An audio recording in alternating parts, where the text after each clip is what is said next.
يا مسخر الجبال عبادة ብዙ አይነት ዘርፎች አሉት በአንድ ነገር ላይ ብቻ የተገደበ አይደለም ሰላት ጾም ዘካ ላይ ብቻ አይቆምም በእስልምና ሃይማኖት ዒባዳ ወይም አምልኮ የሚባለው ነገር እጅግ በጣም ብዙ ዘርፍ እንዳለው እንረዳለን ማለት ነው ዒባዳ ማለት የቃሉ ትርጓሜ ቀጥታ ፍቺው አምልኮ ማለት ነው ትንታኔው ደግሞ ሃይማኖታዊ ፍቺው ዒባዳ ማለት ሸይኹል ኢስላም ኢብኑ ተይሚያ ረሂመሁላህ እንደገለጹት አልዒባደቱ እስሙን ጃሚዑን ሊኩሊ ማ ዩሒቡሁ ላሁ ወየርዳህ من الأقوال والأعمال الظاهرة والباطنة ይላል ማንኛውም አላህ ለሚወደውና ለሚፈልገው ነገር ከንግግርም ይገኝ ከተግባር በልብ የሚፈጸምም ይሁን በውጫዊ ማንነታችን የምንሰራው ነገር አላህ እስከወደደውና እስከፈለገው ድረስ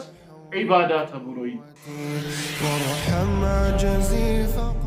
وأن المساجد لله መስጂዶች በጠቅላላ የአላህ ብቻ ናቸው መስጂድ የአላህ ነው ሲባል ምን ማለት ነው በውስጡ አላህ ነው ስሙ የሚወሳበት ቃሉ የሚነበብበት ዒባዳ የሚፈጸመው ለአላህ ነው ስለ አላህ ታላቅነት ነው የሚነገረው ማለት ነው ስለዚህ መስጂዶች በጠቅላላ የአላህ ናቸውና فلا تدعوا ይላል አትጣሩ ወይም አትገዙ ሁለቱንም አይነት የዱዓ ዘርፎች ያያል አትማጸኑ እንዲሁም አትገዙ مع الله كالله قرا أحدا عندنا مكان فمن صرف إلى أصلفوا يسطى مالتنا يكفل منها كالنسوست كلاي عند مسالي كتتكسوت عندهم كالتتكسوت يعبادة كثلوت جست فمن صرف منها كالنسوست أصلفوا يسطى شيئا عندنا مقابيهون لغير الله كالله ውጭ ላለ አካል ለፍጡር አሳልፎ የሰጠ ሰው فهو مشرك كافر ምን ይባላል ይህ ሰው ሙሽሪክ በአላህ ላይ ያጋራ አጋሪ ሙሽሪክ ይባላል ካፊሩን ካዲ ይባላል የአላህን ሐቅ ለፍጡር አሳልፎ በመስጠቱ ሙሽሪኩን ካፊር ይባላል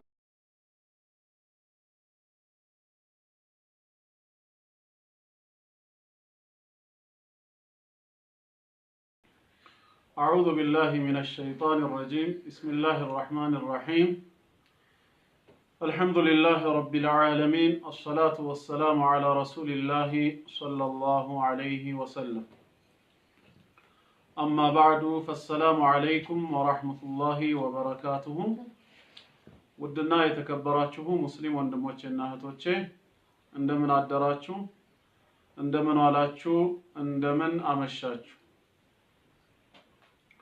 አልহামዱሊላህ ሰላም ነኝ እኔ የአላህ ሰላም እዝነቱና በረከቱ ከሁላችሁም ጋር ይሁን ድምጼ ደርሷችኋል ይሰማችኋል ብዬ ተስፋ አረጋለሁ ያው ዛሬም የአላህ ፍቃዱ ሆኖ አራተኛ ክፍል ላይ ደርሰናል አልহামዱሊላህ ትላንት ሶስተኛውን ክፍል እያንዳንዱ ሰው ሊያውቃቸው የሚገቡ ሶስቱ መሰረታዊ ነገሮች ምን እንደሆኑ ባሪያ ጌታውን ማወቅ እንዳለበት የሚከተለውን ቀጥተኛ ሃይማኖት ማወቅ እንዳለበት ነብዩ መሐመድን አለይሂ ሰላቱ ወሰላም ማወቅ እንዳለበት አይተናል ጌታህ ማን ነው ተብለን በምንጠየቅበት ጊዜ ምን አይነት ምላሽ መስጠት እንዳለብን እንዲሁም ቢማዕረፍ ተረበክ ጌታህን በምንድነው ያወቀው ሲባል ምልክቶቹና የፍጥረታት ስራዎቹ ምን እንደሆኑ ለናሙና ተመልክተን እዛ ላይ ነበር ያቆምነው ማለት ነው ከዛ የቀጠለውን ክፍል ዛሬ ኢንሻአላህ አላህ ፍቃዱ ከሆነ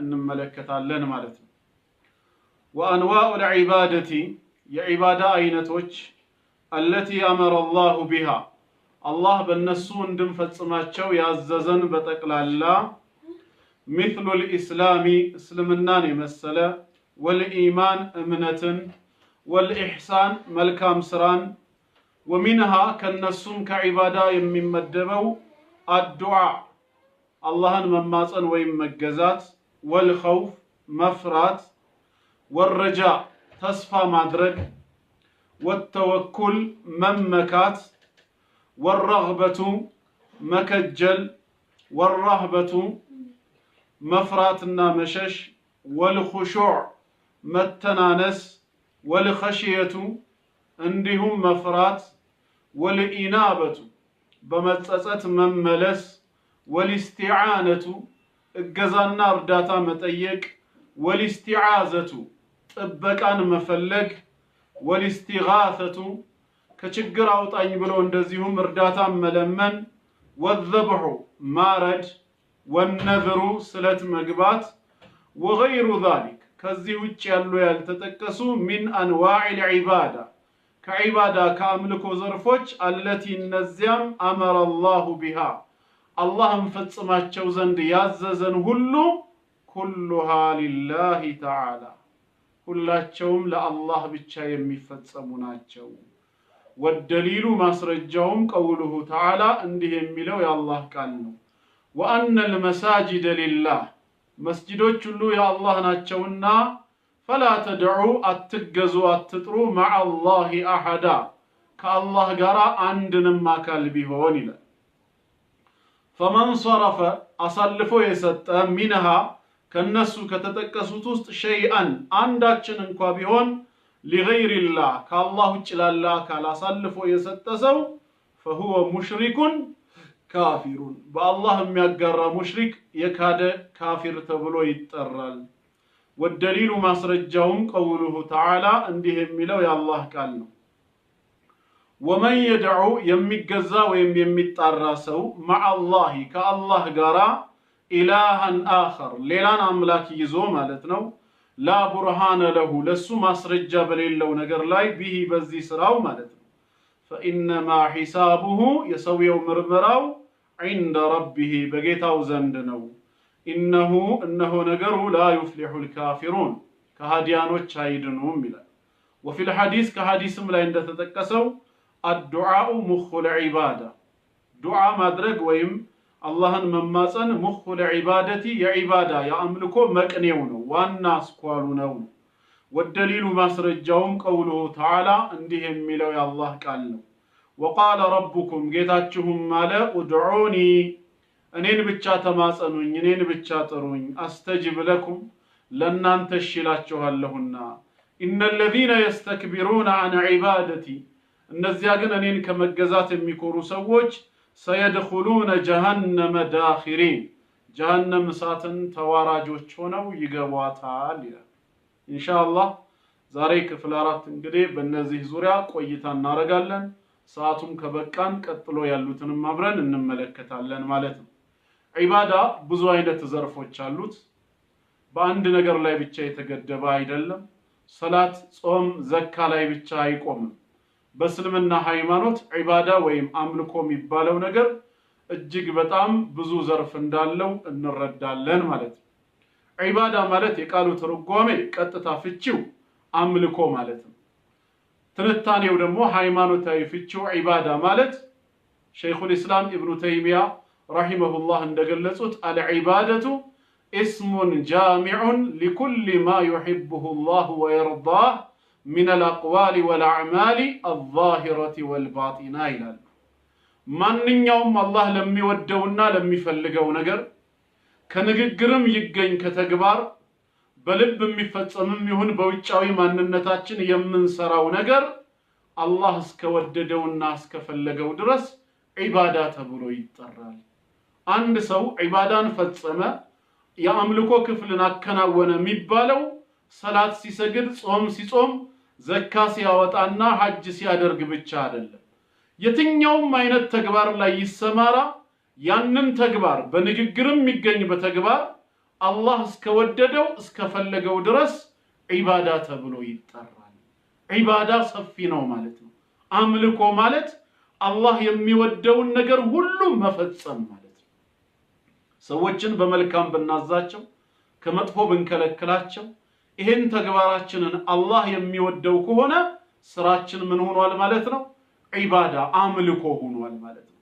እስኪ ጌታዬን ላምልከው አላህን ልገዛው ብለን ከተነሳሳን ትርጉሙ ምን ማለት ነው? ልስገድ ወይ ልጹም ወይንም ደግሞ ሐጅ ላድርግ ዘካ ላውጣ ማለት ብቻ አይደለም። አላህ የሚወደውን ነገር ሁሉ ለመስራት ከነየትኩኝ ዒባዳ ፈጽሜያለሁ።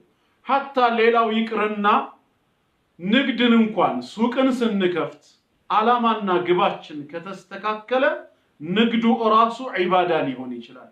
ምን ካሰብንበት ሐላል ንግድን ነግጄ በማገኘው ትርፍ ይሄን ያህል ፐርሰንቱን መስጂድ ገነባበታለሁ፣ ወይ የተቸገሩ የአላህን ባሮች ረዳበታለሁ፣ የታረዙትን አለብሳለሁ፣ የተራቡ የተጠሙትን አበላለሁ አጠጣለሁ የሚል ውስጣዊ ንያ ኑሮን ይሄን ንያችንን ለማሳካት መርካቶ ሄደን ሱቅ የምንከፍት ከሆነ የሱቅ ስራው ራሱ ዒባዳ ነው ማለት አጅር አለው። ለምን? ንያው ተስተካክሏል። ዓላማና ግባችን ከኪራይ ቤት ወጥተን የግል ይዞታ መሬት ገዝተን ቤት ለመስራት ብቻ አይደለም። ታክሲና አውቶቢስ ከመጋፋት የግል መኪና ገዝተን የትም ለመሽከርከር ብቻ አይደለም። ዓላማና ግባችን በመናገኘው ገንዘብ ዛሬ በሽሮና በምስር ላይ ተገድበን ከሆነ ነገ ስጋና ሩዝ ለማማረጥ ብቻ አይደለም። እነዚህ የተፈቀዱ ሐላል ናቸው፣ ሐራም አይደሉም። ግን ንያችንን አስፍተን በማገኘው ትርፍ ደግሞ ከአላህ ጋር ያለኝን ወዳጅነት እቀጥላለሁ ብለን ከነየትን ንግዱ ራሱ ምንድነው? ዒባዳ ነው። ኢነመል አዕማሉ ቢንኒያ ብለዋል ረሱላህ ሰለላሁ ዐለይሂ ወሰለም። ስራ አላህ ዘንድ ምንዳው የተሟላ ሆኖ የሚገኘው ሰውየው በነየተው ንያ ነው። አንዳንድ ጊዜ እኮ ስራው ራሱ ኸይር ስራ የዒባዳ ስራ ሆኖ በንያው መበላሸት ምክንያት አጅር ላያገኝ ይችላል። ወሳኙ ንያ ነው። ስለዚህ ዛሬ የዒባዳ ክፍሎች ብለን ስናይ ዒባዳ ምንድነው ከተባልን በእስልምና አምልኮ ሲባል እንደ ሰላት፣ ዘካ፣ ጾም ያሉት በርግጥ ግንባር ቀደም ተጠቃሽ ናቸው፣ በዋነኝነት የሚታወቁ ናቸው። ግን እነሱ ላይ አይቆምም ነው። ማንኛውም አላህ የሚወደው ነገር ሁሉ ዒባዳ ይባላል።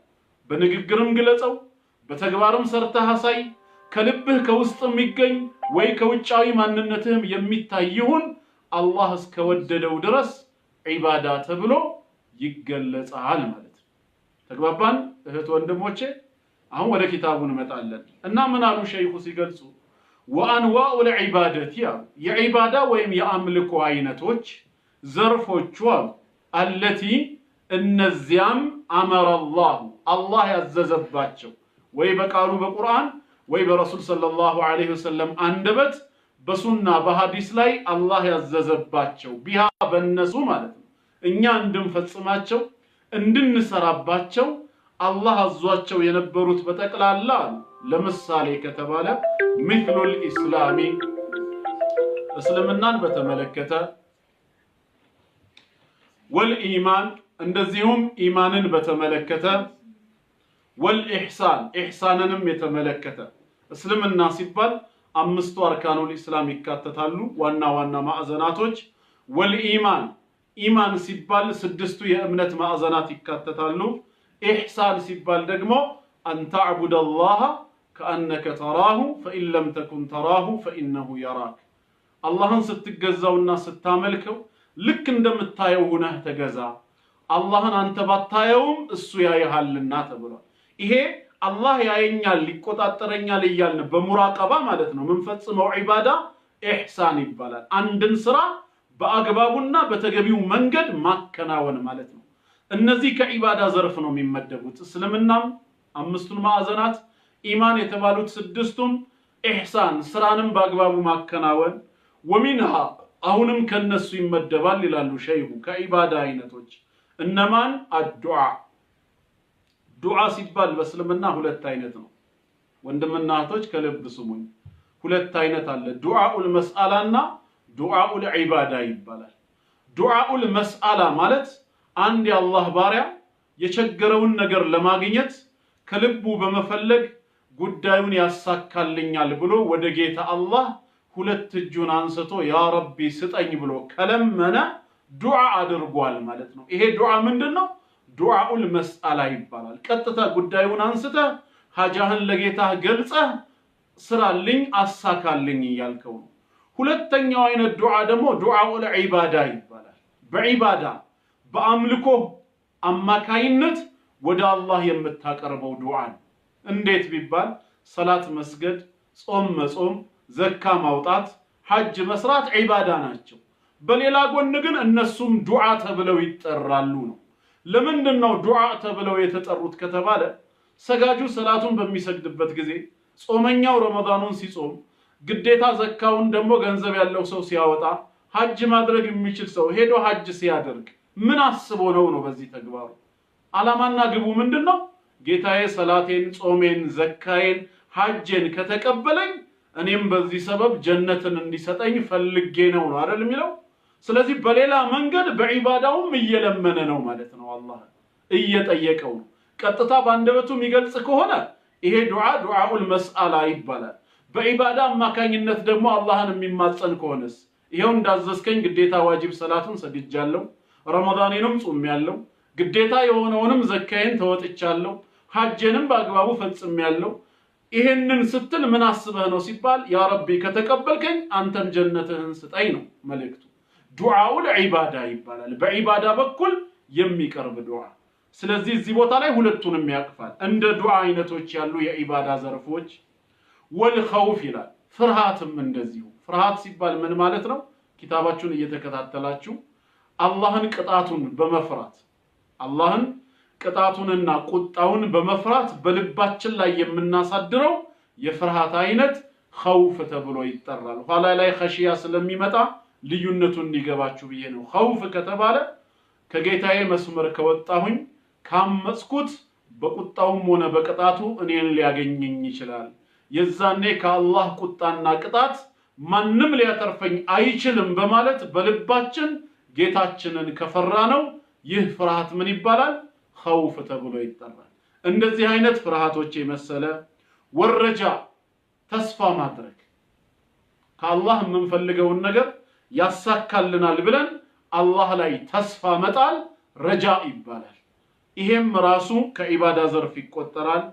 ወተወኩል መመካትም እንደዚሁ ተወኩል ማድረግ ልባችን በአላህ ላይ ተደግፎ አላህ ያሳካልናል ከግብ ያደርስልናል ብለን አላህ ላይ ከተመካን ይህ መመካት ተወኩል ይባላል። እንደ ተወኩል ያሉ የዒባዳ ተግባራቶች ወረግበቱ አላህ ዘንድ ያለውን ኸይር ነገር መከጀል ወደዛ ለመድረስ የአላህን ጀነት ወይም ኸይር ነገር ስጦታውን መከጀል፣ ወራህበቱ የአላህን ቅጣት መፍራት እንዳይጥለን በወንጀላችን ሰበብ፣ ወልኹሹዕ መተናነስ እንደዚሁ ለአላህ አዘማ ለአላህ ታላቅነት ሲባል ራስን ዝቅ ማድረግ መተናነስ፣ እነዚህም ወልኸሽየቱ አላህን ደግሞ በታላቅነቱ ከልብ መፍራት። የቅድሙ ኸውፍ ሲባል በቅጣቱና በቁጣው እንዳያገኘን አላህን መፍራት ነው። ኸሽያ ሲባል ደግሞ ሚን ጀላሊሂ ወዐዘመቲሂ አላህ በታላቅነቱ በኃያልነቱ በምሉእ ባህሪያት ባለቤትነቱ ብቻ ሊፈራ ሊከበር የሚገባው ጌታ ነው። ይህ አይነቱ ፍርሃት ምን ይባላል? ኸሽያ ተብሎ ይጠራል። እንዳይቀጣን በቁጣው እንዳያገኘን ከፈራን ኸውፍ ይባላል። ስለ አላህ ታላቅነትም ሲነገረን ከኃያልነቱ ከታላቅነቱና የምሉእ ባህሪያት ባለቤት ከመሆኑ አንጻር ደግሞ አላህን በልባችን መፍራታችን ኸሽያ ተብሎ ይጠራል። እነዚህ ሁሉ ማለት ነው። እንደዚሁም ወልኢናበቱ ተጸጽቶ መመለስ ትላንት ከነበረ መጥፎ ባህሪ በተውበትና በጸጸት አሁን ወደ ጥሩ ባህሪ ተቀይሮ ወደ አላህ የመመለስ ስርዓት ኢናባ ይባላል። ወልኢስቲዓነቱ እገዛ መጠየቅ አንድ የጀመርነው ነገር ከግብ እንዲደርስ እንዲሳካለን ትብብርና እገዛንም እንደዚሁ ከአላህ መጠየቅ። ወልኢስቲዓዘቱ ጥበቃንም መሻት ጠብቀን ማለት ጠብቀን ነጃ አውጣን እያለን ጥበቃን መፈለግ። ወልኢስቲጋፈቱ እገዛን መፈለግ ጠለቡል ገውስ ከምንፈራው ከሚያስጨንቀን ነገር አላህ በችሎታው በጥበቡ ነፃ እንዲያወጣን እንደዚሁ እገዛን መሻት። ወዘብሑ ማረድም ጭምር። ወነዝሩ ስለት መግባት መሳልም። ወገይሩ ዛሊካ ከዚህ ውጭ ያሉ ሌሎችም ሌላ አይነት የዒባዳ ዘርፎችም ሚን አንዋኢል ዒባደቲ ከዒባዳ አይነቶች ከዒባዳ ዘርፎች አለቲ እነዚያም አመረ አላሁ ቢሃ አላህ በእነሱ ያዘዘን እንድንፈጽማቸው እንድንሰራባቸው አላህ ያዘዘን በጠቅላላ ኩሉሃ ሊላህ አሉ። እዚህ ጋር ነው ቁም ነገሩ። ሁላቸውም የሚፈጸሙት ለማን ነው? ለአላህ ብቻ ተብሎ ነው። ይሄንን ነው አሁን ሸይኹ ማስተማር የፈለጉት ማለት ነው። ሁላቸውም ለአላህ ናቸው። እስልምናችንም ኢማኑም ኢህሳኑም ዱዓ ብናደርግ ወደ አላህ ነው። ብንፈራ አላህን ብቻ ነው። ተስፋ ብናደርግ ከአላህ ነው። ብንመካ በአላህ ላይ ነው።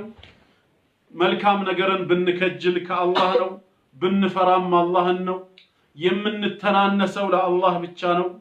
በታላቅነቱ የምናከብረው አላህን ብቻ ነው። ተጸጽተን የምንመለሰው ወደ አላህ ነው። እገዛን የምንጠይቀው ከአላህ ነው። ጠብቀን የምንለውም አላህን ብቻ ነው። ከችግር አውጣን የምንለውም አላህን ብቻ ነው። እምናርደውም ለጌታችን ብለን በሱ ስም ብቻ ነው። ወነድር ስለት የምንገባውም ከአላህ ነው። ለፍጡር ስለት አይገባም። ወገይሩ ዛሊከ ሚን አንዋዒል ዒባዳ ከዚህ ውጭ ያሉ ያልተጠቀሱ ሌሎች የዒባዳ አይነቶችም ሁሉ አለቲ አመረ አላሁ ቢሃ እንፈጽማቸው ዘንድ አላህ ያዘዘን ኩሉሃ ሊላሂ ተዓላ ሁላቸውም ለአላህ ብቻ ሊፈጸሙ የሚገቡ ናቸው። ለምን ዒባዳ ናቸው። ዒባዳ እስከሆነ ድረስ ዒባዳን ለፍጡር አሳልፎ መስጠት አይፈቀድም። ወደሊሉ ማስረጃውም ቀውሉሁ ተዓላ እንዲህ የሚለው የአላህ ቃል ነው። ምናሉ ሸይኹ ማስረጃውን ከቁርአን ሲጠቅሱ ወአነል መሳጂደ ሊላህ መስጂዶች በጠቅላላ የአላህ ብቻ ናቸው። መስጂድ የአላህ ነው ሲባል ምን ማለት ነው? በውስጡ አላህ ነው ስሙ የሚወሳበት፣ ቃሉ የሚነበብበት፣ ዒባዳ የሚፈጸመው ለአላህ ነው። ስለ አላህ ታላቅነት ነው የሚነገረው ማለት ነው። ስለዚህ መስጂዶች በጠቅላላ የአላህ ናቸውና ፈላ ተድዑ ይላል። አትጣሩ ወይም አትገዙ። ሁለቱንም አይነት የዱዓ ዘርፎች ያያል። አትማጸኑ እንዲሁም አትገዙ ማዓላሂ ከአላህ ጋራ አሐዳ አንድንም አካል ይላል። ስንማጸንም አላህን ብቻ ነው፣ ስንገዛም አላህን ብቻ ነው የምንገዛው። በዚህ መልክ ነው ዒባዳችንን መፈጸም የሚጠበቅብን ማለት ነው። ፈመን ሰረፈ ይላል አሳልፎ የሰጠ ማለት ነው፣ ያካፈለ ሚንሃ ከነሱ ውስጥ ከላይ እንደ ምሳሌ ከተጠቀሱት እንዲሁም ካልተጠቀሱት የዒባዳ ክፍሎች ውስጥ ፈመን ሰረፈ ሚንሃ ከነሱ ውስጥ አሳልፎ የሰጠ ሸይአን አንዱን እንኳ ቢሆን ሊገይሪላህ ከአላህ ውጭ ላለ አካል ለፍጡር አሳልፎ የሰጠ ሰው ፈሁወ ሙሽሪኩን ካፊሩን ምን ይባላል? ይህ ሰው ሙሽሪክ በአላህ ላይ ያጋራ አጋሪ ሙሽሪክ ይባላል። ካፊሩን ከሃዲ ይባላል። የአላህን ሐቅ ለፍጡር አሳልፎ በመስጠቱ ሙሽሪኩን ካፊር ይባላል። ወደሊል ማስረጃውም ቀውሉሁ ተዓላ እንዲህ የሚለው የአላህ ቃል ነው። ወመን የድዑ ይላል ጌታ አላህ የሚማጸን ወይም የሚገዛ ሰው ማዓላሂ ከአላህ ጋር ወመን የድዑ የሚገዛ ሰው ማዓላህ ከአላህ ጋር ኢላሃን አኸር ሌላን አምላክ ሌላን ጌታ አድርጎ ይዞ ላ ቡርሃነ ለሁ ለሱም ማስረጃ የሌለው ነገር ይላል። መቼም ከአላህ ጋር ሌላን አካል አምላክ አድርጎ የሚገዛ ሰው ምንም ማስረጃ አይኖረውም። ስለዚህ አላህ የዚህን የካዲሁን ባህሪ እየነገረን ነው። ወመን የድዑ ማዓላሂ ከአላህ ጋር የሚጣራ የሚማጸን የሚገዛ የሆነ ሰው ኢላሃን አኸር ሌላን አምላክ አድርጎ ይዞ ላ ቡርሃነ ለሁ ቢሂ ላ ቡርሃነ ለሁ ለሱም ማስረጃ የሌለው ቢሂ በዚህ ተግባር በሚሰራው የሽርክ ተግባር ምንም አይነት አስረጂ በሌለው መልኩ ከአላህ ጋር ሌላን አካል አምላክ አድርጎ ቢገዛ ሰው ፈኢነማ ሒሳቡሁ የዚህ ሰውዬ ምርመራው እኮ ዒንደ ረቢ ጌታው ዘንድ ብቻ ነው አለ። አላህ ነው የሚመረምረው፣ ቅጣቱንም የሚወስነው አላህ ነው። ኢነሁ እነሆ ነገሩ ላ ዩፍሊሑል ካፊሩን አለ ሲዘጋው፣ ከሃዲያኖች አይድኑም ማለት። ስለዚህ ከአላህ ጋር ሌላን አካል አምላክ አድርጎ ይዞ የሚገዛ ወይ ከአላህ ጋር ሌላን አካል የሚማጸን የሚጠራ ሰው ካፊር ለመሆኑ ደሊል ነው። ነገ አላህ ዘንድ ነው ምርመራው። እንዲህ አይነት ከሃዲያንም አይድኑም ካለ ስራው የክህደት ተግባር መሆኑን እንረዳለን። እኛ ደግሞ ዒባዳ መሆናቸውን ካወቅን እነዚህ ተግባራት ከአላህ ውጭ ለማንም አሳልፈን መስጠት አይፈቀድልንም ማለት ነው። ወፊል ሐዲስ አሉ ሸይኹ ቀጠሉና ከቁርአንም አልፈው ከሐዲስ ደሊል ሲያቀርቡ በሐዲስም ላይ አዱዓኡ ዱዓ ወይም አላህን መማጸን ሙኹል ዒባደቲ የዒባዳ ሙኹ ዋና አስኳሉ ነው ብለዋል። ሐዲሱ ከሰነድ አንፃር ደካማ ነው ضعيف ነው ተብሏል። ሰነዱ ደካማ ቢሆንም ማዕናው ግን ሰሂህ ነው። የቁርአን አንቀጽም ይደግፈዋል። በሌላ ሐዲስም ተነግሯል። በሌላ ሰሂህ ሐዲስ ረሱል ሰለላሁ ዐለይሂ ወሰለም አዱዓኡ ሁወ ለዒባዳ ብለዋል። ዱዓ ራሱ ምንድነው? ዒባዳ ነው ብለዋል። ዱዓ ዒባዳ ነው። አንድ ሰው እጁን አንስቶ ያ ረቢ ብሎ ከጌታው የሆነ ነገርን ከጅሎና ፈልጎ ከለመነ ዒባዳ ፈጽሟል ነው። የለመነው ነገር ተሳካም አልተሳካም ዱዓ በማድረጉ ብቻ አጅርን ያገኛል ማለት ነው። ስለዚህ ሙኹል ዒባዳ የዒባዳ መቅኔ ነው የሚለው ማዕናው ትክክል ነው። ሰነዱ ግን ضعيف ነው ሐዲሱ። ወደሊሉ ማስረጃውም እንደዚሁ ዋናው ክፍል መሆኑ ዱዓ የዒባዳ ዋና ክፍል ለመሆኑ ማስረጃው ቀውሉሁ ተዓላ እንዲህ የሚለው የአላህ ቃል ነው። ጌታችን ምን አለ? ወቃለ ረቡኩም አለ ራሱ ሲነግረን ጌታችሁም አለ ይላል። እሱ ራሱን እንደዚህ ብሎ በሶስተኛ መደብ ይገልጽልናል ማለት ነው። ጌታችሁ አላህ አለ ምን አለ? ኡድዑኒ እኔን ብቻ ጥሩኝ፣ እኔን ብቻ ተገዙኝ አለ። በምትማጸኑ ሰዓት እኔን ብቻ ተማጸኑ፣ ስትገዙም እኔን ብቻ ተገዙኝ ነው። እኔ በቃችኋለሁና አስተጂብ ለኩም እሺ እላችኋለሁ፣ እቀበላችኋለሁ። ልመናችሁን ተቀብዬ ፍላጎታችሁን ማሳካት ስለምችል እኔኑ ብቻ ለምኑኝ እሺ እላለሁ። ኢነለዚነ እነዚያ ግን አለ የስተክቢሩነ የሚኮሩ የሆኑት አለ የሚኮሩ የሆኑ አን ዒባደቲ እኔን ከመገዛት አለ። አየቱ ሲጀምር ስለ ዱዓ ነበር የጀመረው፣ ኡድዑኒ ነበር ያለው። አሁን ግን ወደ ማጠናቀቂያው ሲሄድ ኢነለዚነ የስተክቢሩነ አን ዱዓኢ አላለም፣ አን ዒባደቲ ነው ያለው። ለምን? ዱዓ ዒባዳ ነው። ስለዚህ እነዚያ እኔን ከመገዛት እኔን ከመማፀን የሚኩራሩ ሰዎች ሰየድኹሉነ ወደፊት ይገባሉ፣ ጀሃነም እሳትን ይገባሉ፣ ዳኺሪን ተዋራጆች ሆነው በአፍጢማቸው የተደፉ ሆነው ማለት ነው። በአፍጢማቸው የተደፉ ሆነው ተዋራጆች ሆነው እሳትን ይገባሉ። አላህን ከመማፀን በምንም አይነት መልኩ ልንኮራ ልንቦዝን አይገባንም። ደካሞች ነን፣ ምንም የለንም። እንዴት ምንም የሌለው ሰው አላህን ከመማፀን ይኮራል? አላህ በቁርአኑ ነግሮን አይደል እንዴ? ያ አዩሃናስ አንቱሙል ፉቀራኡ ኢለላህ ብሏል። እናንተ ሰዎች ሆይ ያለው ወልኺጣቡ የተወጀህ ኢላ ቢልጌት ወአምሳሊህ። እናንተ ሰዎች ሆይ በሚለው ንግግር ውስጥ ቢልጌትና መሰሎቹም አብረው ይካተታሉ። አንቱሙል ፉቀራኡ ኢለላህ ነው ያለው። ሁላችሁም ወደ አላህ ከጃዮች ድሃዎች ናችሁ ነው ያለው። ወላሁ ሁወል ገኒዩል ሐሚድ አላህ በራሱ የተብቃቃ ምስጉን የሆነ ጌታ ነው። እናንተ ግን ድሃ ናችሁ፣ ከጃይ ናችሁ፣ ወደኔ ጥገኛ ናችሁ አለ። ራሳችሁን ችላችሁ ከኔ ተገልላችሁ ህይወታችሁን ራሳችሁ በራሳችሁ መምራት የማትችሉ ጥገኞች ናችሁ ነው ያለው። ዛሬ በዚህ በዱንያ ላይ እገሌ ሀብታም ነው እገሌ ድሃ ነው የምንለው ሀብትና ድህነትን የምንገልጽበት መንገዱ ሐቂቂ ሪል ተጨባጭ እውነታ ሆኖ ሳይሆን ኒስብይ ነው፣ አንጻራዊ ነው። አንዱ ካለው አንጻር ነው ይሄኛው ሀብታም ነው ይሄ ድሃ ነው ብለን የምንመድበው እንጂ ሐቂቃ ሀብታም የሆነ በምድር ላይ ማንም የለም።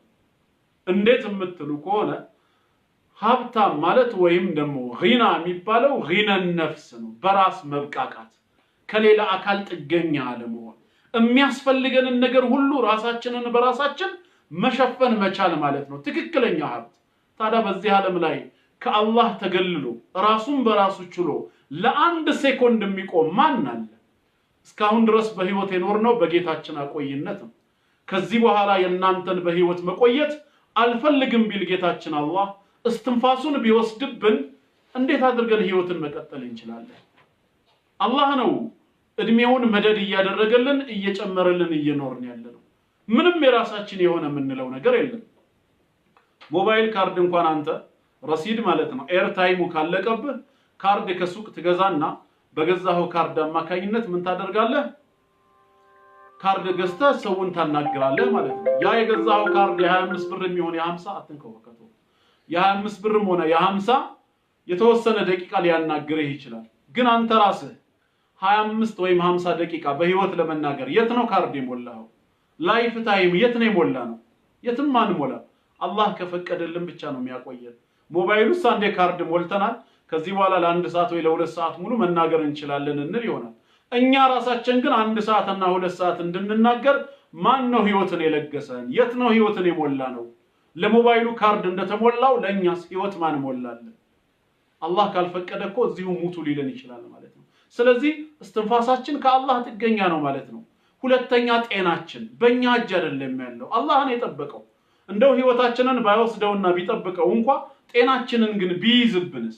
እያንዳንዱ የሰውነት ሴላችን እንዳይሰራ ቢያደርገውስ? እጅ የሚወራጭበት፣ እግር ከቦታ ወደ ቦታ የሚንቀሳቀስበት፣ አይናችን ቀኝ ግራ ላይታች የሚያይበት ምንም ነገር ላይኖር ይችላል። እዛው በቆምንበት ወይ በተቀመጥንበት እንደ ስልክ እንጨት ቢገትረንስ ጤናችንን ይዞ አንድም የሰውነት ሴል እንዳይሰራ ቢዳርገውስ? እጃችን ላይ ያለ ጤና የሚባል ነገር የለም። ተመልከቱ፣ ከጃዮች ነን፣ ድሃ ነን፣ ምንም የለንም። ሀታ የምንንቀሳቀሰው የምንቆመው እኮ መሬት ጀርባ ላይ ሆነን ነው። ራሴን ችዬ ነው የቆምኩት ትላለህ ስላልተደገፍክ። ራሳችንን ችለን መች ቆምን? መሬት ጀርባዋ ላይ አይደል እንደ ያለ ነው። ከዚህ በኋላ እናንተን መሸከም አልችልም በቃችሁኝ ብላ መሬት አፏን ብትከፍትብንስ የት ነው ምን ቆመው? ህዋ ላይ ተንሳፈን መቆም እንችላለን? አንችልም። ግራቪቲ ሲስተም እያልክ ራስህን ታጽናናለህ እንጂ መሬት በጀርባዋ ነው የተሸከመች። መሬት አንተን ከዚህ በኋላ አልሸከምህም ብትል ኖሮ መሬት አልሸከምህም ብትል ኖሮ የት እንሆን ነበር? አያችሁ፣ ምንም ነገር የሌለን ድሃዎች መሆናችንን ከጌታችን። ለዚህ ነው አላህ ባለፈው ባየነው አየት ላይ ወአርደ ፊራሻ ያለው፣ ምድርንም ለእናንተ የምትመች ምንጣፍ አደረግኩላችሁ ያለው ጌታችን ማለት ነው። ድሃዎች ነን። እምንበላው ምንጠጣውን እንኳን አልቻልን። ወረቀታችን ነው እንደ ሲሳይን የሚገዛው? እንደ ቢልጌት ቢሊየነር መሆናችን ከምንበላው ከምንጠጣው ያብቃቃል? በፍጹም። ለምን ከተባለ ምንጠጣው ከላይ ነው የሚወርደው። ማን ነው የሚገዛው? አፈራአይቱሙል ማአ አለዚ ተሽረቡን፣ ያ የምትጠጡትን ውሃ አያችሁ እንደ ይላል ጌታችን ሲጠይቀን ሱረቱል ዋቂዓ ላይ አአንቱም አንዘልቱሙሁ ሚነል ሙዝን፣ ካረገዙ ዳመናዎች በዝናብ አማካይነት ያወረዳችሁት እናንተ ናችሁ? አም ነሕኑል ሙንዚሉን፣ ወይስ እኛ ነን አውራጁ ይላል። እኔ ነኝ እኮ እያወረድኩላችሁ ያለው በገንዘባችሁ ወይ በእውቀታችሁ ወይ በኃይላችሁ እኮ አይደለም። ካረገዙ ዳመናዎች ላይ የምትጠጡትን ውሃ የምታወርዱት አለ። ለውነሻ አለ እንደውም ጌታችን ቀጠለና እኔማ ብሻና ብፈልግ ኖሮ ለጀዐልናሁ ኡጃጃ፣ መርጋጋ ነበር ማደርገው አለ። ጨዋማ ማለት ነው። ገና ከላይ ላውርደው ብል በዚህ መልኩ ጨዋማ አርጌ አወርደዋለሁ። ከዛስ ማን ይጠጣል ጨዋማ ውሃ?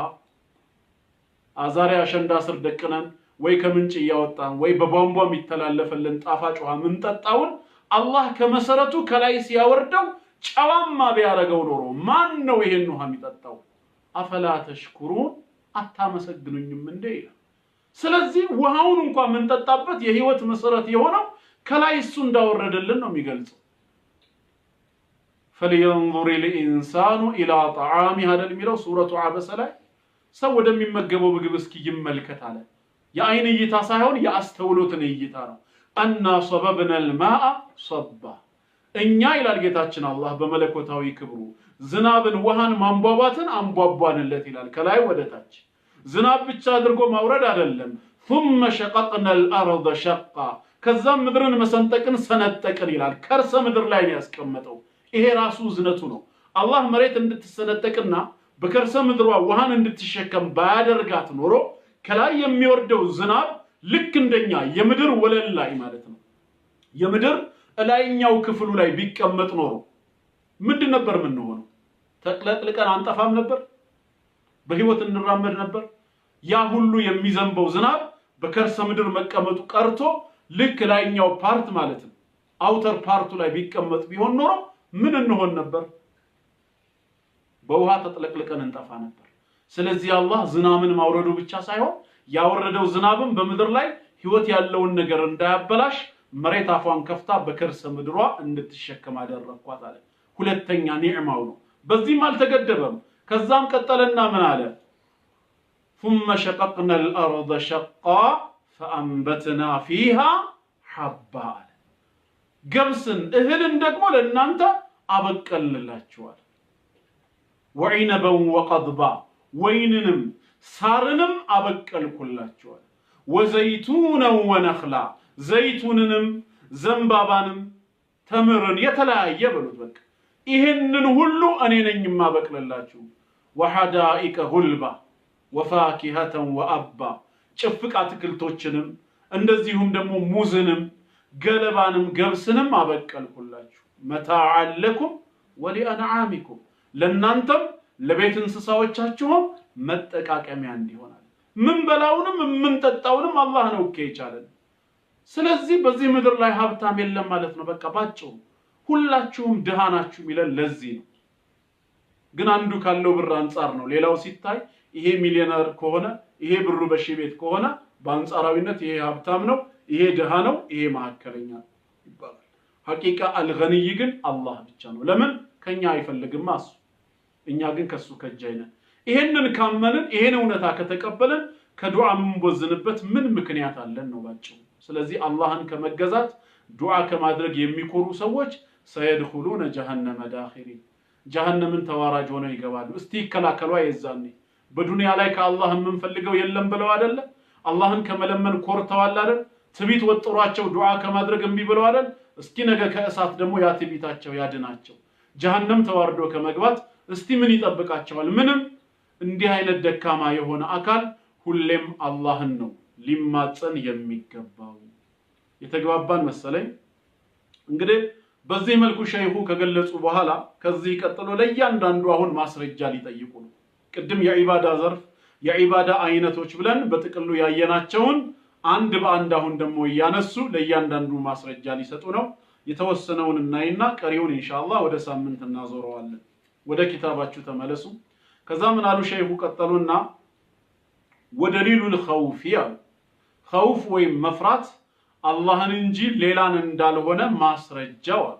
ወደሊሉ ማስረጃ አልኸውፊ ለፍርሃቱ ቅጣቱንም ሆነ ቁጣውን በማሰብ ልንፈራው የሚገባው አላህን ብቻ ለመሆኑ ማስረጃው ቀውሉሁ ተዓላ እንዲህ የሚለው የአላህ ቃል ነው።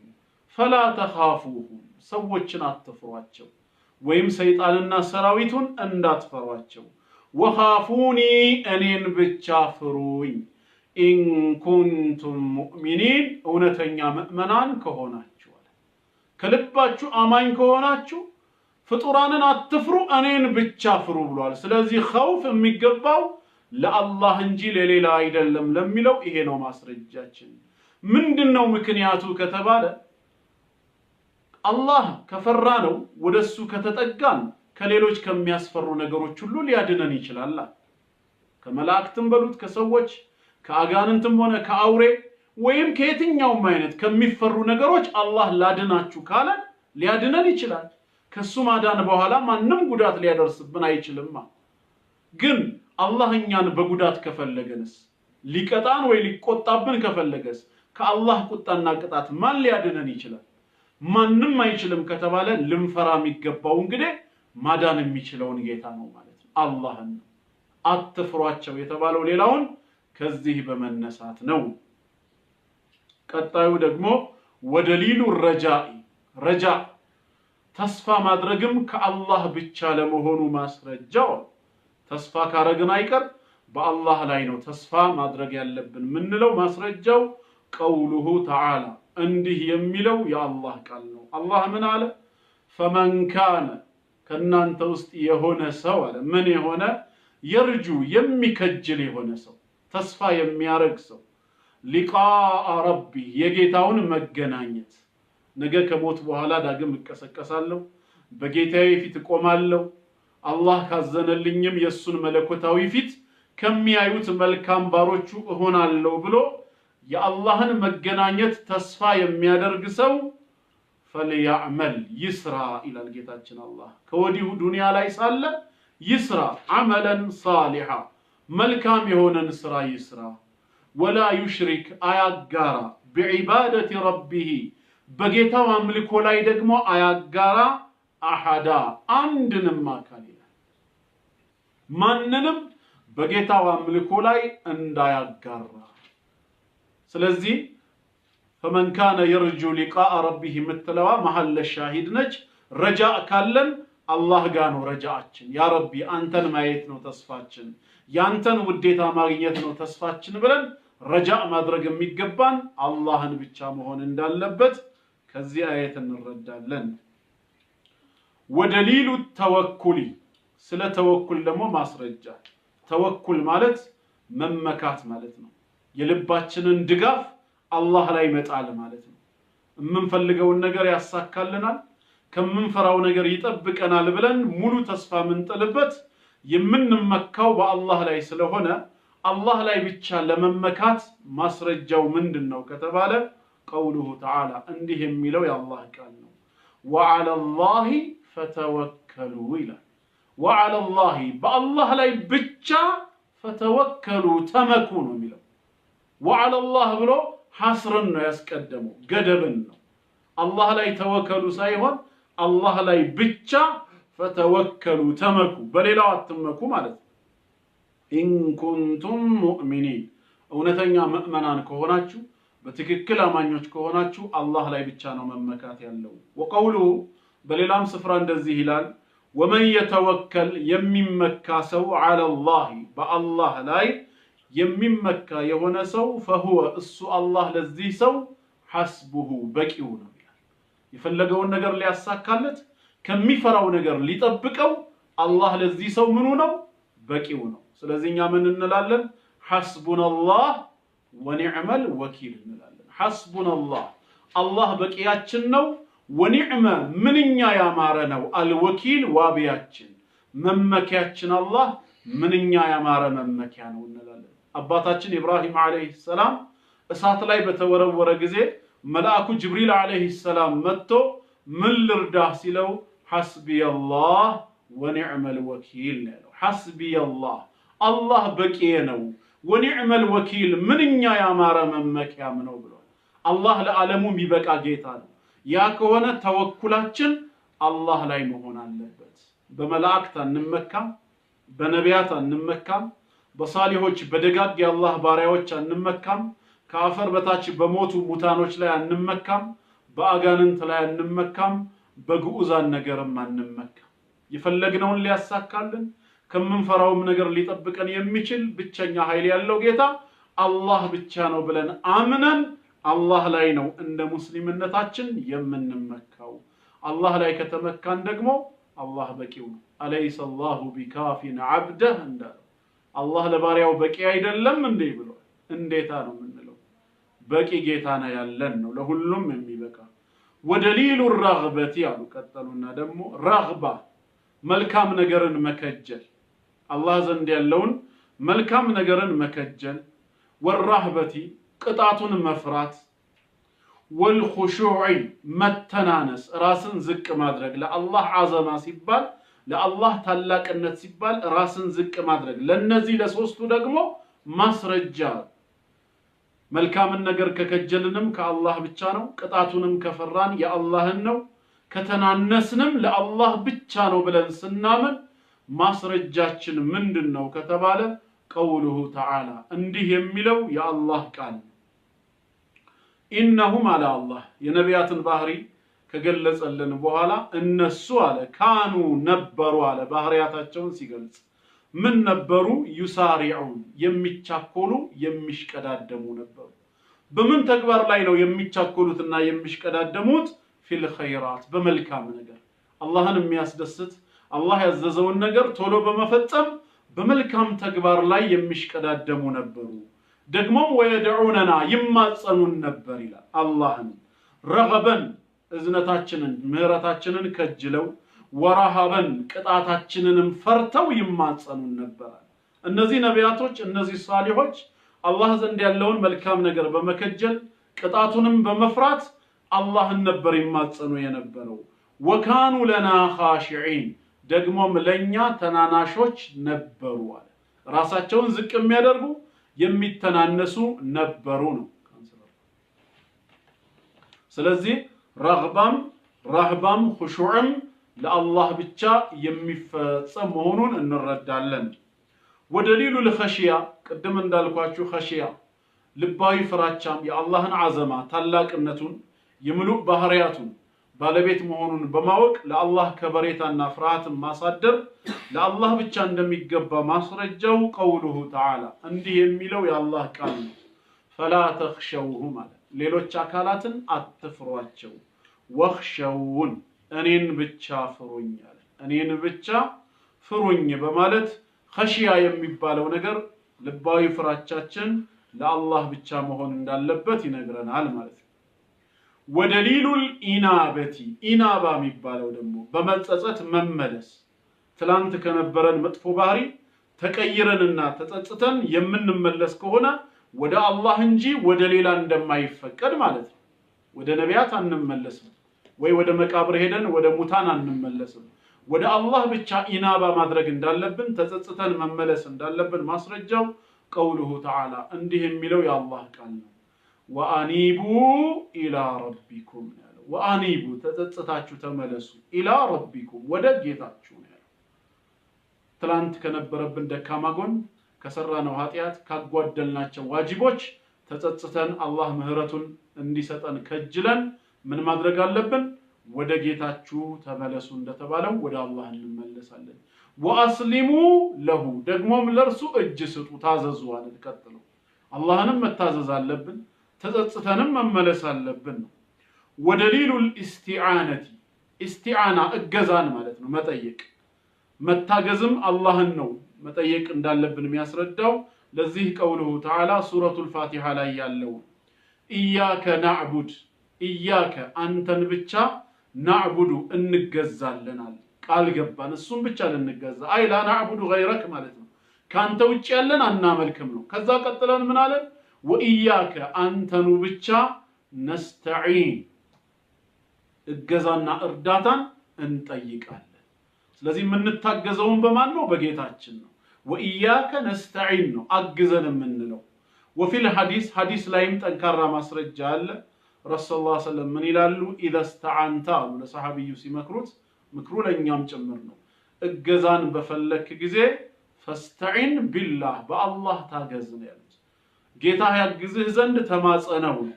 ኢስቲዓናም በአላህ ብቻ ነው። ወደሊሉል ኢስቲዓዘቲ ኢስቲዓዛ ደግሞ ተዓውዝ ጥበቃ ማለት ነው። መጠበቅም በአላህ ብቻ ለመሆኑ ማስረጃው ቀውሉሁ ተዓላ እንዲህ የሚለው ነው። ቁል አዑዙ ቢረቢል ፈለቅ ቁል አዑዙ ቢረቢናስ ቁል በል ይለናል። አዑዙ እጠበቃለሁ በል በማን?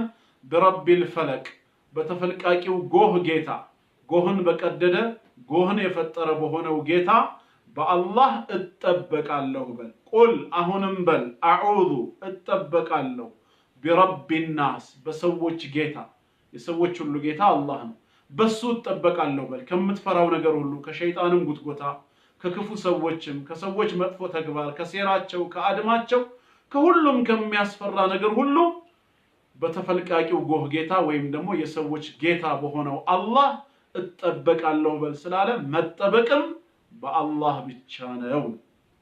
ወደሊሉል ኢስቲጋሰቲ ኢስቲጋሳ ማለት ጠለቡል ገውስ ማለት ነው። በምንፈራው ነገር ላይ አጠገባችን እንዳይደርስ በእኛና በምንፈራው ነገር መካከል መጋረጃን በማድረግ የሚያድንን አካል መፈለግ ነው። ኢስቲጋሳ በመጥፎ ነገር ላይ ብቻ ነው የሚገደበው። ምን ማለት ነው? አጊስኒ ስንል ከዚህ ከሚያስፈራ መጥፎ ነገር እርዳኝ አውጣኝ እንደማለት ነው። ስለዚህ ወደሊሉል ኢስቲጋሰቲ እገዛንና እርዳታን መጠየቅ ከምንፈራው ለመዳን ማለት ነው እንጂ መልካም ነገር ለማግኘት አይደለም። ይሄ ኢስቲጋሳ የሚለው በሚያስጨንቅ በሚያስፈራ ነገር ላይ ብቻ ነው። ከነዚህ ነገር እገዛን ደግሞ መጠየቅ ከአላህ እንጂ ሌላ ከማንም እንዳልሆነ ማስረጃው ቀውሉሁ ተዓላ እንዲህ የሚለው የአላህ ቃል ነው። ኢዝ ተስተጊሱነ ረበኩም ጌታችሁን አግዘን እርዳን ብላችሁ በተማጸናችሁ ጊዜ ፈስተጃበ ለኩም ለናንተ እሺ ያላችሁ ይላል። እሺ ባይ ጌታ ነው። ስለዚህ ኢስቲጋሳ ካረግን አላህን እንጂ ሌላን አካል አይደለም። ወደሊሉ ዘብሒ ስለ እርድ ደግሞ ማስረጃው የምናርደው በአላህ ስም ነው። የምናርደውም ለአላህ ብለን ሸርዑ በፈቀደው መንገድ ነው። ሄደን መቃብር ላይ አናርድም፣ ወይንም ደግሞ ወደ ሰይጣን ለመቃረብ ለሰይጣን አናርድም። በነቢያት ወይ በመላእክት ስም አናርድም። በጌታችን ስም ነው እርድን የምናከናውነው ለአላህም ብለን ወደ አላህ ለመቃረብ እንደ ኡድሑያ እንደ ዒዱል ፊጥር የመሳሰሉት ሸሪዓ ባዘዘን መልኩ ማለት ነው። ማረድ ለሱ ብቻ ለመሆኑ ማስረጃው ቀውሉሁ ተዓላ እንዲህ የሚለው የአላህ ቃል ነው። አላህ ረሱል ሰለላሁ ዐለይሂ ወሰለምን ምን አላቸው? ቁል በላቸው ተናገር ኢነ ሰላቲ የኔ ስግደቴ ወኑሱኪ ኑሱክ ማለት አንድ ትርጉሙ ዒባዳ ማለት ነው አምልኮዬ፣ ወይም ደግሞ በሌላ ትርጉሙ ዘብሕ ማለት ነው እርዴ ማለት ነው። እኔ የምሰግደው ሰላት ዒባዳዬ ወይም እርዴ፣ ወመሕያየ በህይወትም መኖሬ እንደዚሁ፣ ወመማቲ መሞቴም ሁሉ ሊላሂ ረቢል ዓለሚን ለዓለማቱ ጌታ ለአላህ ነው በላቸው። ስግደቴ ለአላህ ነው ማለት የምሰግደው ለሱ እንጂ ለማንም አይደለም ነው። ኑሱክ ዘብሕ እርዴም ለአላህ ነው ካለን የምናርደው በሱ ስም ነው። እሱ ባዘዘን መንገድ ወደ አላህ ለመቃረብ ነው። ለሙታን አናርድም፣ በፍጡር ስምም አናርድም ነው። ወመሕያየ በህይወት መኖሬም ለሱ ነው። እሱ ባዘዘኝ መንገድ ነው ቀጥ ምለው። ስሞትም በአላህ መንገድ አላህ በፈቀደው መንገድ መሞት ነው የምፈልገው።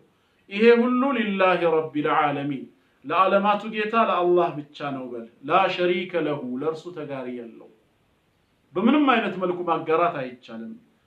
ይሄንን በል ይላል። ወሚነ ሱነቲ ከሱና ወይም ከሐዲስም ማስረጃው ረሱል ሰለላሁ ዐለይሂ ወሰለም ምን አሉ? ለዐነ አላህ ረገመ አሉ። ከራህመቱ አባረረ ማለት ነው። ከራህመቱ አራቀው። ማንን? መን ዘበሐ ያረደን አካል ያረደን ሰው ለማን? ሊገይሪላህ ከአላህ ውጭ ላለ አካል ያረደ አይቻልም ለፍጡር ማረድ ማለት ነው። ወደሊሉ ነዝሪ የስለት ደግሞ ማስረጃው ከተሳልን አይቀር ለአላህ ነው። ቀውሉሁ ተዓላ እንዲህ የሚለው የአላህ ቃል ነው። ሙእሚኖች ማለት ዩፉነ ቢነዝሪ ስለታቸውን ይሞላሉ። አንዴ ከገቡ የተሳሉትን ይሞላሉ። ወየኻፉን ደግሞም ይፈራሉ። የውመን ቀንን ካነ የሆነ ቀንን ሸሩሁ ሙስተጢራ መጥፎነቱ የተሰራጨ የተዘራጋ የሆነን ቀን ይፈራሉ ብሎ እግረ መንገድ ስለትን የሚሞሉ መሆናቸውን ይገልጻል። አሁን ጠቅለል ለማድረግ እንግዲህ ምንድነው እስካሁን ለናሙና ተብለው የተጠቀሱ ዒባዳዎችን ለአላህ እንጂ ለማንም መፈጸም እንደማይገባ በጥቅሉ ተረድተናል። ይህ አንደኛ ነጥብ ነው። ሁለተኛ ደግሞ መታገዝ መጠበቅና እርዳታ መፈለግ የሚለው ላይ ጥያቄ ሊነሳ ይችላል። ወንድምሽን ወይ ቤተሰብሽን ወይም ጓደኛሽን ወይ ደግሞ በጉዳዩ ላይ ችሎታና ብቃት ያለውን አካል አግዘኝ ብለሽ እገዛ ብትጠይቂውስ? ወይ ደግሞ የሆነ አንድ የሚያስፈራ አካል ዱርዬ አደጋ ሊያደርስብሽ ወዳንቺ ሲመጣ አንዱን ሰው ጠርተሽው እባክህ አድነኝ ጠብቀኝ ብትይውስ? አግስኒ እርዳኝ ብትይው ይሄ ነገር ሽርክ ይሆናል ወይ የሚል ጥያቄ ሊነሳ ይችላል። ለምን? ቅድም እንደተማርነው የምንታገዘው በአላህ እንጂ በማንም አይደለም። የምንጠበቀው በጌታችን እንጂ በማንም አይደለም። እንደዚሁ ከጭንቅ እንዲያወጣን እርዳታን የምንለምነው አላህን እንጂ ማንም አይደለም ብለናል። ታዲያ በማህበራዊ ህይወታችን ደግሞ መተጋገዝ ያለ ነው። አግዘን የምንላቸው ብዙ አሉ። እባክህ ጠብቀኝ ከዚህ ነገር የምንላቸው ብዙ አሉ። ይሄ ነገር ሽርክ ይሆናል ወይ ሲባል መስፈርቱን ካሟላ ሽርክ አይሆንም። ከመስፈርቱ በሚወጣ ሰዓት ነው ወደ ሽርክ የሚቀየረው ነው። ምንድነው መስፈርቱ ከተባለ አንደኛ እንዲያግዘን ወይ እንዲጠብቀን ወይም ከዚህ ከሚያስፈራው ጭንቅ እርዳታ እጁን ዘርግቶ እንዲያወጣን የምንማጸነው አካል ሐይ መሆን አለበት፣ በህይወት ያለ መሆን አለበት። የሞተን አካል እየተማጸንን ሽርክ ላይ አልወደኩም ማለት አይሰራም። ለምን? የሞተ አካል ይሄን ሊያደርግልን አይችልም። ስለዚህ አንድ ምን መሆን አለበት ማለት ነው? ሐይ መሆን አለበት ያ የምንማጸነው አካል። ሁለተኛው መስፈርት ደግሞ አንየኩና ሐዲራ በቅርብ ርቀት ያለ መሆን አለበት። ማለትም ሐጃችንን መስማት መረዳት የሚችል ከሩቁ ንግግራችንን ሳይሰማ ፍላጎታችን ምን እንደሆነ ሳይረዳ እከሌ ብዬ ስለጠራሁት ይሰማኛል ያውቃል የምንል ከሆነ ሽርክ ላይ ልንወድቅ ነው። ሳንናገር የሚያውቅ የልብን የሚረዳ አላህ ብቻ ነው። ወአሲሩ ቀውለኩም አው ጀሃሩ ቢህ ኢነሁ ዓሊሙን ቢዛቲ ሱዱር እንዳለው በደረቶቻችን ውስጥ ያለውን አላህ ብቻ ነው የሚያውቅ። ስለዚህ አንየኩና ሐዲራ ባጠገባችን መሆን አለበት ማለት ነው፣ ንግግራችንን መስማት በሚችለው ልክ። ሶስተኛውና የመጨረሻው አን የኩነ ቃዲረን ዐለይህ በምንጠይቀው ነገር ላይ አቅሙና ችሎታው ያለው መሆን አለበት። ከአቅም በላይ አይደለም። ጉልበት አንሶና አሸክመኝ፣ አግዘኝ፣ እስከዛ ድረስ አድርስልኝ ካለው ያንን ዕቃ የሚችለው ከሆነ መጠየቃችን አግባብነት አለው። ሙያ ኖሮት ከሙያው እንዲያካፍለን ወይንም ደግሞ ከዚህኛው ነገር ላይ እኛን እንዲያስጥለን ናጠብቀን ብንለው በሚችለው ነገር ላይ እስከሆነ ድረስ ችግር የለውም። ግን ሰዎች እየተማጸኑ ያሉት ዛሬ የማይችሉትን አካል ከተጋባን 10 ዓመት ሆኖናል እስከ ዛሬ ልጅ መውለድ አልቻልንም የሚሉና ሄደው መቃብር ላይ ያለውን ሰው ወይ ቤታቸው ሰኞ ነው ማክሰኞ ነው ኢስናይን መገርገቢያ ብለው ቁጭ ብለው መሻይኾችን ሳሊሆችን ይማጸናሉ። የማይችሉትን ነገር ነው ያደረጉት። ልጅን የሚሰጥ አላህ ነው። መክሉቅ ልጅ ሊሰጥ አይችልም። ስለዚህ እስከ ዛሬ 10 ዓመት በትዳር ዓለም አብራችሁ ስትኖሩ በልጅ ጦት ከተፈተናችሁ አላህ ይህን ችግር እንዲያስወግድና ልጅ እንዲሰጥ አላህ ብቻ ይለመናል እንጂ እንዴት ሌላ አካል ይጠየቃል? ይሄ የአላህ ስራ ነው። በማይቻለው ነገር ፍጡርን እየለመን ነው ማለት ነው። ወይ ጀነት እንዲከተን ከጀሃነም እንዲያድነን ወይ እድሜያችንን እንዲያረዝምልን ከመሳሰሉት ነገሮች እንዲያድነን ፍጡርን ስንጠይቅ በማይችለው ጉዳይ ከሆነ ምን ጠይቀው የዛኔ ነው ወደ ሽርክ የሚገባው እንጂ በምንችለው ነገርማ አላህ ራሱ ምንድነው ያለው? ወተዓወኑ ዐለል ቢሪ ወተቅዋ ብሏል እኮ። በመልካም ነገር ላይ አላህንም በምንፈራበት ነገር ላይ ተባበሩ ተጋገዙ ብሏል ረሱል ሰለላሁ ዐለይሂ ወሰለም። ወላሁ ፊ ዐውኒ ልዓብዲ ማ ካነ ልዓብዱ ፊ ዐውኒ አኺህ። አንድ ባሪያ ሙስሊም ወንድሙን በመርዳት ላይ እስካለ ድረስ አላህም ይሄን ባሪያውን ይረዳዋል። መተባበር መረዳዳት አለ ማለት ነው። በአላህ ስም ከዚህ ነገር ጠብቀኝ ብሎ የለመነ ሰው ካለ ጠብቀው ተብለሃል። አቅምህ የሚቻል ከሆነ ከሚያባረው ሌባ ወይ ዱርዬ ወይ ከውሻ አስጥለኝ ቢልህ አንተ ማድረግ የምትችል ከሆነ አው መጠበቅ አለብህ። ነገር ግን አንተን ከሞት ጠብቀኝ ብሎ ቢማጸን ግን ሽርክ ላይ ነው የወደቀው። ሰው ሰውን ከሞት ሊያስጥል አይችልም። ሐሳቡ ግልጽ መሰለኝ። እነዚህ ነገሮች እንዳይጋጩብን እንድንረዳው ነው። ሌላው የስለት ጉዳይ ነው። ስለት ዒባዳ ነው በኢስላም። ነገር ግን ብዙ መጠንቀቅ ያለብን ነገር አለ ስለት ላይ። አንደኛ ከመነሻው ከተቻለ አለመግባት ነው የሚወደደው። ሐዲስ ላይ እንደተጠቀሰው ላ ያእቲ ቢኸይር ብለዋል ረሱል ሰለላሁ ዐለይሂ ወሰለም። ምንም ጥሩ ነገር ይዞ አይመጣም ወይ አላህን ቀደር አይቀይርም። ስለት የስስታሞች ባህሪ ነው። እንደውም ስለት ከማን ነው የሚመጣው ሲባል በኺል የስስታሞች መገለጫ ነው።